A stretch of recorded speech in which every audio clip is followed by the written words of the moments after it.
Coucou tout le monde. Alors aujourd'hui j'aimerais parler du sujet des étiquettes. C'est quelque chose qui revient tout le temps, mais absolument tout le temps.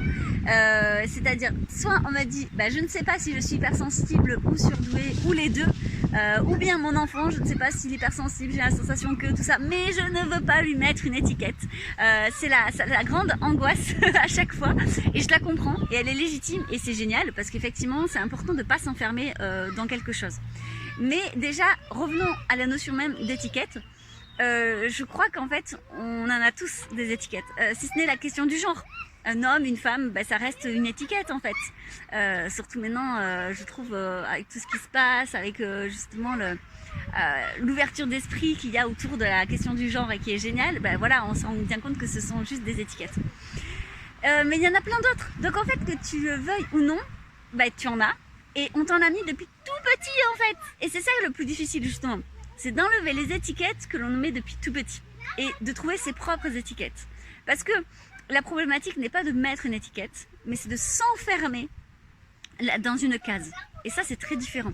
Parce que finalement une étiquette, ça se colle, ça se décolle, ça s'enlève, ça se recolle, on peut en mettre plein, enfin voilà. Moi par exemple, voilà, je suis châtain, j'ai les yeux bleus, j'ai la peau claire, tout ça c'est des étiquettes en fait. Et ce sont des caractéristiques physiques.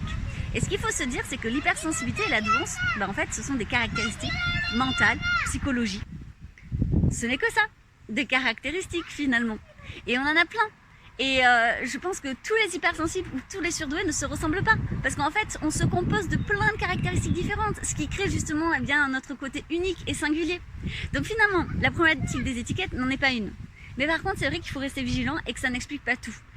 Et que c'est important de ne pas enfermer quelqu'un ou de ne pas s'enfermer soi-même et de se dire mais c'est parce que je suis hypersensible, voilà.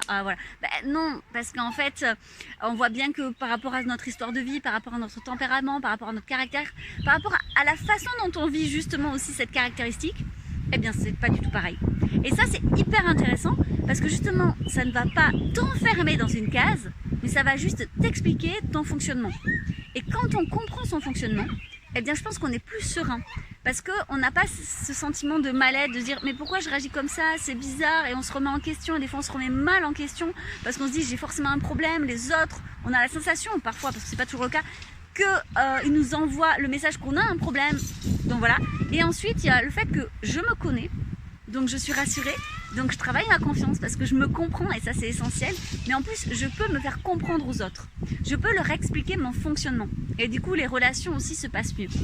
Donc n'ayez pas peur de vous mettre vous-même une étiquette parce que peut-être qu'un jour vous n'en aurez pas plus besoin, vous l'enlèverez et ma foi si ça peut vous faire du bien et que ça fait pas du mal aux autres, tant mieux. Voilà. Écoute, si cette vidéo te parle ou si tu as envie d'échanger à ce sujet, n'hésite pas à laisser un petit commentaire, un petit like parce que ça me permet de voir si la vidéo plaît, si je peux faire d'autres vidéos sur le même format, si le sujet parle, enfin voilà. Et puis c'est toujours très encourageant pour le travail que je partage, c'est sûr. Et si jamais tu penses qu'elle peut parler à d'autres, n'hésite pas aussi à la partager. Et sur ce, je te souhaite une belle journée.